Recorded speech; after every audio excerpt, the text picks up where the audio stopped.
Most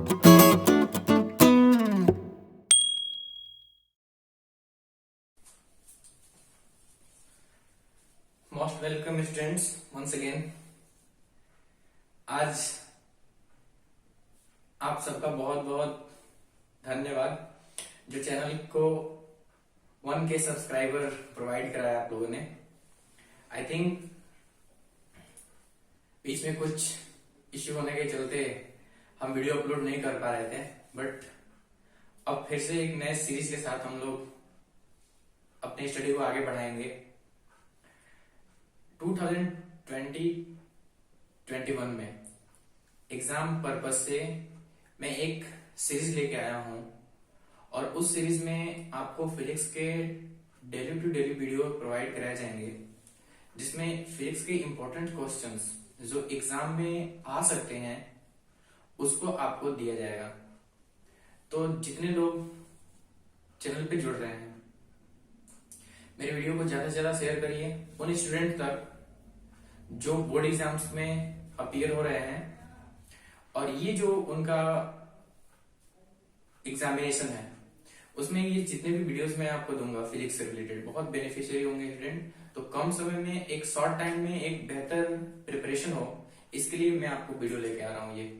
तो channel को subscribe कर लीजिए और ज्यादा से ज्यादा इस वीडियोस को अपने दोस्तों में शेयर करिए और इस सीरीज के साथ बने रहिए। आने वाले 1 महीने तक 1.5 महीने तक हम पूरे सिलेबस को यहाँ से कंप्लीट कर लेंगे और उसमें इंपॉर्टेंट क्वेश्चन को हम जरूर क्लियर करेंगे। तो आइए शुरू करते हैं आज का ये वीडियो। तो स्टूडेंट्स, जैसा कि आप देख रहे हैं आपके सामने स्क्रीन पर ये क्वेश्चन फ्लैश हो रहा है। इंपॉर्टेंट क्वेश्चन है, एग्जामिनेशन में कई बार पूछे जा चुके हैं ये क्वेश्चंस। और क्वेश्चन क्या है, जैसे कि आप देख रहे हैं लिखा है किसी वैद्युत द्विध्रुव के कारण अच्छी स्थिति में किसी बिंदु पर वैद्युत क्षेत्र की तीव्रता का व्यंजक प्राप्त करना है। क्वेश्चन ये 2012-2014 में पूछा गया है। इसी क्वेश्चन का लैंग्वेज चेंज करके और क्वेश्चन को दूसरे लैंग्वेज में पूछा गया है कि द्विध्रुव के कारण अच्छी स्थिति में किसी बिंदु पर वैद्युत क्षेत्र की तीव्रता का सूत्र बताना है। ये क्वेश्चन 13-16 में पूछा गया है। फिर वही क्वेश्चन थोड़ा सा लैंग्वेज चेंज कर दिया गया है, किसी वैद्युत द्विध्रुव की अक्ष के किसी बिंदु पर वैद्युत क्षेत्र का सूत्र बताना है। ये क्वेश्चन स्टूडेंट पिछले साल लास्ट 2 ईयर पहले ये पूछा गया है 2019 में। फाइनली हम देख रहे हैं कि 2012, 13, 14 फिर 15 गैप करके 16, 17 गैप करके 18 में फिर 19 में ये क्वेश्चन पूछा गया है। तो ये क्वेश्चन इंपॉर्टेंट हो जाता है इस पर्पज से भी कि 1 साल या 2 साल की गैपिंग पे ये क्वेश्चन किसी न किसी सेट में जरूर पूछा गया है। तो आइए हम इसका एक छोटा सा डेरिवेशन देख लेते हैं। स्टूडेंट्स, आपको जैसा कि मैंने पिछले वीडियोस में बताया है, मैं पहले की जो वीडियो है वहां पे आप जाके एक्सियल और नॉन एक्सियल पोजीशन का कॉन्सेप्ट सीख सकते हैं, और ये डेरिवेशन में फिर से आपको प्रोवाइड करा दे रहा हूँ। तो सबसे पहले डाइपोल क्या होता है इसका मैं प्रीवियस वीडियो बना चुका हूँ, वहां पे आप जाके विजिट करके चैनल पे और देख सकते हैं। मैंने चैनल में डिस्क्रिप्शन में लिंक भी दे दिया उस वीडियो का। तो यहाँ पर हम देखते हैं डाइपोल होते हैं एक्चुअली। तो जब ये दो चार्ज को जो सिमिलर चार्ज होंगे, सिमिलर का मतलब उसका मैग्नीट्यूड सेम होना चाहिए, एक पॉजिटिव चार्ज और दूसरा होना चाहिए नेगेटिव चार्ज। जब सिमिलर चार्ज हो और उनके मैग्नीट्यूड सेम हो बट उसकी जो नेचर होनी चाहिए वो डिफरेंस होनी चाहिए, मतलब एक पॉजिटिव चार्ज होगा तो दूसरा नेगेटिव चार्ज होगा। जब दो सिमिलर चार्ज को बहुत नैरो डिस्टेंस पे हम पुटअप करते हैं, रखते हैं, तो वे एक प्रकार का डाइपोल मेंटेन करते हैं, डाइपोल बनाते हैं। जैसे ये 2 चार्जेस ले लिए गए हैं और दोनों चार्जेस को थोड़ा सा शॉर्ट डिस्टेंस पे रख दिया गया है, तो इससे जो इलेक्ट्रिक इंस्ट्रूमेंट तैयार होगा उसी इंस्ट्रूमेंट को हम डाइपोल के नाम से जानेंगे। और इस डाइपोल के कारण इलेक्ट्रिक फील्ड इंटेंसिटी कितनी होगी, ई की वैल्यू हमको फाइंड करना है। तो जैसे कि आप इमेज में देख रहे हैं, अगर हम इस इलेक्ट्रिक डाइपोल का सेंटर पॉइंट मान लें ये है, तो इसके यहाँ इस चार्ज की डिस्टेंस स्मॉल एल से रिप्रेजेंट कर लेते हैं, दूसरे चार्ज की डिस्टेंस इसको भी हम स्मॉल एल से रिप्रेजेंट कर लेते हैं। फाइनली हम देखें तो ये टोटल डिस्टेंस स्टूडेंट होता है 2l। टोटल डिस्टेंस कितना हो गया, 2l हो गया। अब हमको इस डाइपोल के चलते इलेक्ट्रिक फील्ड इंटेंसिटी किसी पॉइंट पर हमको फाइंड करनी है जो एक्सिस में हो। एक्सियल का मीनिंग क्या होता है स्टूडेंट, एक्सियल का मीनिंग होता है ऐसा ऐसा पॉइंट जो किसी डाइपोल के एक्सिस में पड़ता हो उसको एक्सियल पॉइंट कहेंगे, यानी अच्छी स्थिति कहेंगे। और अगर विदाउट एक्सिस है तो उसको नॉन एक्सियल पोजीशन कहेंगे। जैसे अगर ये एक्स एक्सिस में स्टेबल है तो पॉइंट एक्स एक्सिस में ही कहीं ना कहीं होना चाहिए। अगर डाइपोल का हम नॉन एक्सियल पोजीशन में ले या इन एक्सियल पोजीशन में यानी निरक्षीय स्थिति में, तो हम इसके y कोऑर्डिनेट की ओर यानी y एक्सिस की ओर लेंगे। तो यहाँ पे हम एक पॉइंट लेते हैं, सपोज मान लेते हैं ये पॉइंट है A, और इसी पॉइंट पर हमको electric field intensity due to this dipole हमको फाइंड करनी है। तो सबसे पहले मान लेंगे कि इस प्लस चार्ज के कारण जो इलेक्ट्रिक फील्ड होता है स्टूडेंट वो बाहर की ओर होता है, जैसा कि मैंने प्रीवियस वीडियो में आपको बताया है। तो ये प्लस चार्ज के कारण इलेक्ट्रिक फील्ड E1 से हम रिप्रेजेंट कर लेते हैं, और इसी मिड पॉइंट पे माइनस चार्ज के कारण जो इलेक्ट्रिक फील्ड होगा वो अंदर की ओर होगा स्टूडेंट। तो इसको मैं E2 से रिप्रेजेंट कर लेता हूँ। यानी प्रॉब्लम, अगर प्रॉब्लम है इलेक्ट्रिक फील्ड को लेके तो आप मेरे प्रीवियस वीडियो को जरूर देख लीजिए, कॉन्सेप्ट क्लियर होगा। तो इस प्लस चार्ज के कारण इलेक्ट्रिक फील्ड बाहर की ओर और माइनस चार्ज के कारण इलेक्ट्रिक फील्ड अंदर की ओर, बट हमको टोटल इलेक्ट्रिक फील्ड निकालनी है। तो मान लेते हैं कि मैग्नीट्यूड इसका E होगा, और इसी E की वैल्यू हमको इस डेरिवेशन में फाइंड करनी है। तो देखिए स्टूडेंट, इलेक्ट्रिक फील्ड इंटेंसिटी के लिए हम जनरल फार्मूला फाइंड किए हैं। तो प्लस चार्ज के कारण, प्लस Q के कारण due two plus charge electric field intensity E1 कितनी हो जाएगी? तो इलेक्ट्रिक फील्ड इंटेंसिटी का फार्मूला मैं पढ़ा चुका हूं, 1/4πε0 Q1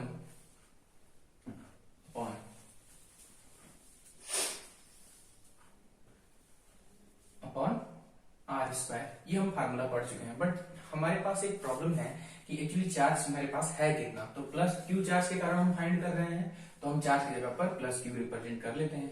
एनी प्रॉब्लम? ओके। अब बात आती है डिस्टेंस की। तो इस प्लस Q चार्ज से यहाँ तक की डिस्टेंस कितनी है? तो जो भी हम डिस्टेंस मेजर करते हैं वो मिड पॉइंट से मेजर करते हैं। तो सपोज इस मिड पॉइंट से इस पॉइंट की डिस्टेंस, A की डिस्टेंस ये स्मॉल r है। तो हमारे पास Q चार्ज से इस पॉइंट की डिस्टेंस कितनी होगी स्टूडेंट? तो आप देख सकते हैं कि अगर ये टोटल डिस्टेंस r है तो ये वाली डिस्टेंस इस l को माइनस कर देंगे तो r माइनस कितना? l। इट मीन्स यहाँ पर r ना लेके हम फाइनल डिस्टेंस लेंगे प्लस Q चार्ज के कारण r माइनस l, तो ये हो जाएगा r माइनस l का स्क्वायर। कोई प्रॉब्लम नहीं होनी चाहिए। इसको इक्वेशन नंबर हम फर्स्ट कंसिडर कर लेंगे। इसके बाद हम निकालेंगे माइनस Q चार्ज के कारण, माइनस Q के कारण हम यहाँ पर फील्ड इंटेंसिटी फाइंड कर लेंगे। तो फील्ड इंटेंसिटी कितनी हो जाएगी? तो E2 इक्वल टू 1/4π, फार्मूला वही है 1/4πε0 चार्ज की मैग्नीट्यूड और उसका डायरेक्शन, माइनस चार्ज है तो माइनस में ले लेंगे, अपॉन दूसरा हम ले लेंगे डिस्टेंस कितनी होगी। तो माइनस Q से इस पॉइंट की डिस्टेंस, तो ये तो पूरा सेंटर से r डिस्टेंस पे है, बट ये l डिस्टेंस एक्स्ट्रा है, तो r और प्लस कितना हो जाएगा? l distance. तो ये फाइनल डिस्टेंस हो जाएगा r प्लस l का स्क्वायर।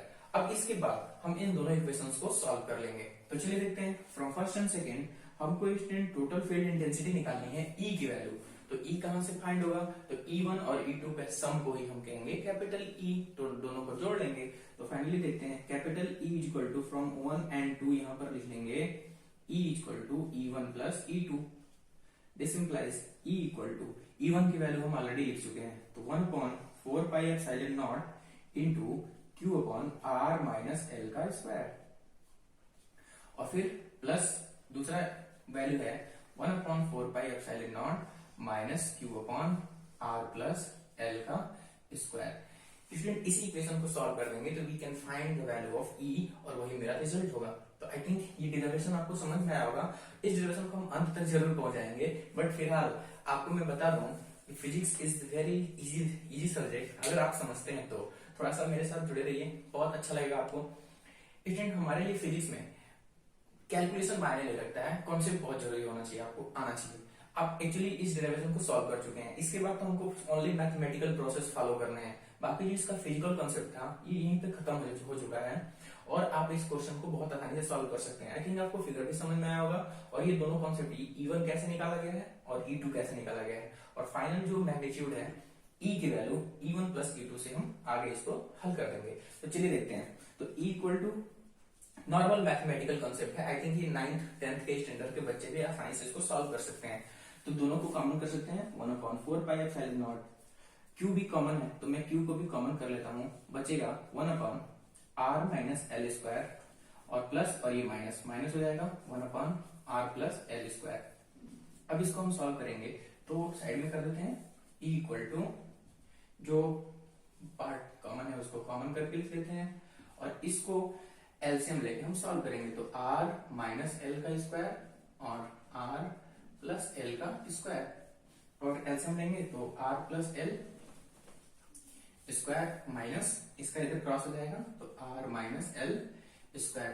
अब दोनों वैल्यूज को आगे हम बढ़ाएंगे तो 1/4πε0 इंटू इसका अगर स्क्वायर करते हैं स्टूडेंट तो जो टर्म कटने वाले हैं जैसे आर स्क्वायर प्लस में एक लाइन और बढ़ा देता हूँ no problem minus r square plus में होगा बट आगे माइनस है तो हम इसको भी माइनस में लेंगे और -2 भी और माइनस आ गया तो minus minus plus 2rl upon नीचे ए स्क्वायर और देखो दोनों में स्क्वायर है तो a माइनस बी और a प्लस बी ये आइडेंटिटी बनती है r square minus l square और होल स्क्वायर है तो होल स्क्वायर भी लिख देंगे। अब इसको कैलकुलेशन कर देंगे तो जो निगेटिव टर्म्स हैं ये दोनों कैंसिल हो जाएंगे तो बचेगा क्या आपके पास 1/4πε0 2rl और 2rl 4 और rl ये हो जाएगा r square minus l square का होल स्क्वायर। इसके बाद आप क्या करेंगे इसके बाद e की वैल्यू को फाइंड करने के लिए एक छोटा सा कॉन्सेप्ट फॉलो करेंगे। स्टूडेंट्स ये जो r डिस्टेंस होता है मैंने आपको डिफाइन किया था डाइपोल के बारे में ये बहुत नैरो डिस्टेंस होनी चाहिए l तो r स्क्वायर एक बड़ी क्वांटिटी होगी और l square it is very less quantity because अगर l छोटा है तो उसका स्क्वायर करेंगे तो और छोटा हो जाएगा। जस्ट समझ लेते हैं एक एग्जांपल से अगर 0.1 एक छोटी क्वांटिटी है तो 0.1 का स्क्वायर जो है फ्रेंड वो और भी छोटा हो जाएगा जैसे कि आप देख रहे हैं। ठीक वैसे ही अगर L छोटी क्वांटिटी है तो उसका स्क्वायर भी और छोटा हो जाएगा तो इट मींस हम L स्क्वायर को यहाँ पे इग्नोर कर सकते हैं तो ये हो जाएगा। आगे बढ़ा देते हैं तो E equal to Q upon 4πε0 into 4rl upon इस वैल्यू को हम इग्नोर करेंगे तो मेरे पास बचेगा ओनली r स्क्वायर का होल स्क्वायर। अब इसको थोड़ा सा एक लाइन और आगे बढ़ाते हैं तो ये हो जाएगा E equal to Q upon 4πε0 into 4rl को मैं ऐसे लिख लेता हूँ student 2 into 2r into l upon नीचे r का पावर 4 एक 4 पावर से एक r का इसमें पावर कट जाएगा तो 3 पावर बचेंगे और इसको मैं लिख सकता हूँ 1/4πε0 2 इंटू क्यू को अंदर एंट्री करा लेते हैं तो 2ql whole upon r to the power 3। Okay अब देखिए स्टूडेंट ये डाइपोल के कारण डाइपोल मोमेंट होता है तो E इक्वल टू 1/4πε0 इंटू 2 और डाइपोल मोमेंट को हम P से रिप्रेजेंट करते हैं अपॉन r3। तो ये आपका रिजल्ट हुआ किसी भी डाइपोल के कारण एक्सियल पोजीशन में इलेक्ट्रिक फील्ड इंटेंसिटी कितनी होती है। जहां पर स्टूडेंट आप देख सकते हैं P की वैल्यू यूज की गई है 2ql जिसको हम डाइपोल मोमेंट कहते हैं। तो आई थिंक ये आपको डेरिवेशन समझ में आया होगा। कोई भी प्रॉब्लम होती है तो कमेंट सेक्शन में जरूर लिखिए, मैं आपके कमेंट जरूर पढ़ता हूँ और जो भी प्रॉब्लम होती है जो भी टेक्निकल इश्यूज हैं या फिर जो भी और भी समस्याएं हैं आप वहां पे शेयर कर सकते हैं। और मेरे चैनल के साथ लगातार जुड़ने के लिए मैं फिर से आपका बहुत थैंक्स करता हूँ। इन वीडियोस को ज्यादा से ज्यादा शेयर करिए ताकि थोड़ा सा और मोटिवेशन हो और मैं आपके लिए लगातार वीडियो लाता रहूँ। ठीक है, तब तक टेक केयर, बाय बाय और आपके एग्जाम्स के लिए best of luck. Continue channel से जुड़े रहिए, रोज की रोज वीडियो प्रोवाइड होंगे और जितने भी इंपॉर्टेंट डेरिवेशंस, न्यूमेरिकल्स और जितने भी क्वेश्चंस हैं सारे के सारे आपको यहाँ पे मिलेंगे। Take care, bye.